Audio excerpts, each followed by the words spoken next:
everyone, my name is Princeton, and I'm part of cohort 17 of the M2M Data Talent Program, and my capstone project will be detecting credit card fraud using k-means clustering. So first of all, let's start with what is k-means clustering. It is a machine learning algorithm bringing similar data points in a set into groups or clusters.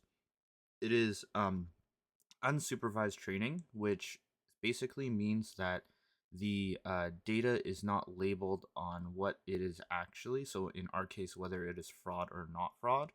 And then the machine learning will create its own analysis to try and figure out different similarities, even though the algorithm does not exactly know what it's looking for.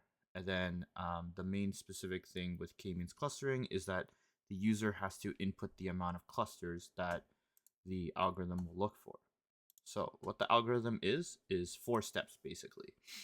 You initialize, assign points, update centroids, and repeat steps 2 and 3.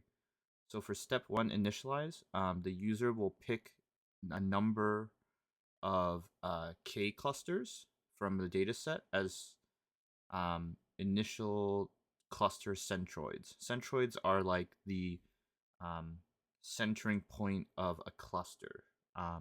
Then from step 2, assign points. So for each data point in the data set, you compute the distance to each centroid, and then you assign it to the cluster whose centroid is the closest. So then this is how it groups things together in the data. Then step 3, you update the centroids.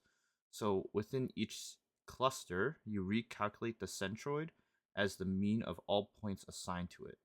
So and then in step 4, you repeat. So you repeat steps 2 and 3 until the centroids don't move as much, which means that you have convergence or that you've hit a maximum number of iterations. So the k-means clustering is basically trying to find the best groupings based on the graph. How do you choose the number of clusters? You can run multiple test cases with varying k numbers, and then you plot the number of clusters versus cluster variance, and then you look for the elbow where the improvement of the variance is not as much. So this would be called elbow testing to figure out how many clusters you should have. So with the data set that I chose, it was taken from Kaggle. It's transactions by European cardholders in 2013. It spans over 2 days, so there's just under 300,000 transactions. And there's only 3 features that we can see: the time between the initial interaction and the flag that was raised, the amount that was spent, and class. Class in this case is actually listed as fraud or not fraud, but then in my analysis and k-means clustering, I'll take that out so that the AI doesn't use that as one of the data points. And the rest were actually hidden because of confidentiality. So in this graph we have here is the elbow method. So you can see that for the lower inertia, the better it is, but we don't want to overtune the model by increasing the clusters too much.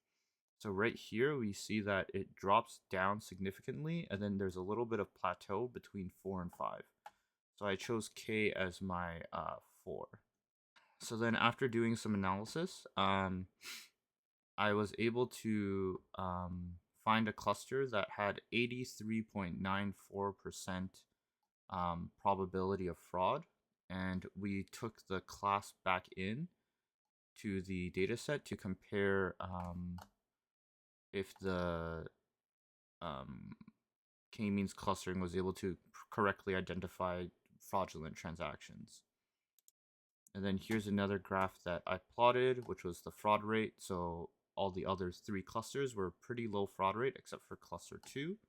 And then this is the data points actually pointed out. So down here, in the x-axis of 0 from negative 12.5 to about negative 3 were more of the probable frauds, while everything else above and to the right were considered normal.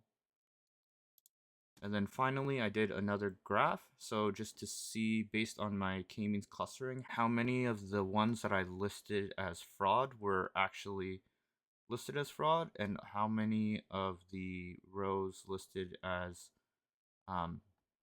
not fraud were not fraud. So then I was able to get most of them, but there was 323 that the algorithm actually mislabeled as the other one. I have a Google Colab that I have linked in the sheet here, so you can take a look at my actual code that I ran. Thank you for your time. Have a good day.